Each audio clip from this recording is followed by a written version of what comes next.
രാവിലെ 6 മണിക്ക് തന്നെ റെയിൽവേ സ്റ്റേഷനിലെത്തി. 6:20 ആലുവയിൽ നിന്ന് കണ്ണൂർക്ക് പോകണ ഇന്റർസിറ്റി കയറി നേരെ ഇരുന്നു. സീറ്റും കാര്യങ്ങളൊക്കെ ഉണ്ടായിട്ടാ. നേരെ കണ്ണൂരെത്തി.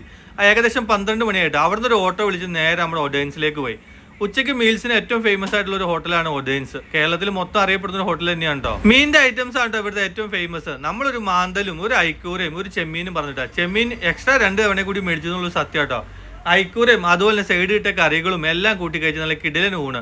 അതുപോലെ ആ ചെമ്മീൻ്റെ മസാല ഒരു രക്ഷയില്ല കേട്ടോ. ആ മസാലയും കൂട്ടി അതും കഴിച്ച് ഒതേൻസിന്ന് ഇറങ്ങിട്ടാ. എന്നിട്ട് ചെറിയൊരു ഗ്യാപ്പ് എടുത്തതിന് ശേഷം കണ്ണൂർ മാർക്കറ്റിൻ്റെ ഉള്ളിൽ കൂടെ നേരെ നമ്മുടെ അറഫ റെസ്റ്റോറൻറ്റിലേക്ക് പോയി. ഇവിടുത്തെ ഫേമസ് ആയിട്ടുള്ള ബിരിയാണി ഉണ്ട്. പക്ഷേ ഒരുപാട് തവണ കണ്ണൂർ വന്നെങ്കിൽ ഇത് കഴിക്കാൻ പറ്റിയില്ല കേട്ടോ. നേരെ അങ്ങോട്ട് പോയി അവിടുത്തെ ഫേമസ് ആയിട്ടുള്ള ആ കല്ലുമ്മക്കായ ബിരിയാണി ഓർഡർ ചെയ്തു. കാര്യം മസാലയിൽ കുറച്ച് എരിവ്, അതായത് സ്പൈസി ലെവൽ കുറച്ച് ഹൈ ആണെങ്കിലും കിട്ടില്ല മസാലയാണ് കേട്ടോ. അതുപോലെ അതിൻ്റെ കൂടെ കിട്ടുന്ന അച്ചാറും ഈ സംഭവം കൂടി കൂട്ടി കഴിച്ച് കഴിയുമ്പോഴുള്ള ബിരിയാണി ഒരു രക്ഷയില്ല. കിടിലെന്ന് പറഞ്ഞാൽ കിടിലൻ ബിരിയാണി. അപ്പൊ ഈ ഒരു ബിരിയാണി എന്തായാലും നിങ്ങൾ അറഫ റെസ്റ്റോറൻറ്റിൽ പോയി ട്രൈ ചെയ്യാൻ മറക്കണ്ട കേട്ടോ. അതുപോലെ തന്നെ നമ്മുടെ പേജ് ഒന്ന് ഫോളോ ചെയ്യാനും മറക്കണ്ട. അത് കഴിഞ്ഞ് നമ്മൾ നേരെ പോയത് ഒരു അറബിക്ക് കഴിക്കാൻ വേണ്ടി കേട്ടോ. ഇപ്പൊ ഷവായ ആണല്ലോ ട്രെൻഡ്. അപ്പോൾ ഇവിടെ ഇത്രയും മിഷീനിൽ കിടന്ന് ഷവായി കറങ്ങാണ്ട് ഇപ്പോൾ എന്തായാലും അത് കഴിക്കണമെന്ന് തീരുമാനിച്ചു. നമ്മളൊരു ഫുൾ ചിക്കൻ തന്നെ ഓർഡർ ചെയ്തിട്ടാ. ഒരു മോള് റുമാൽ റൊട്ടിയും 2 ടൈപ്പ് റൈസ്, അത് ബുഹാരി റൈസും അതുപോലെ അഫ്ഗാനി റൈസും ഉണ്ടോ.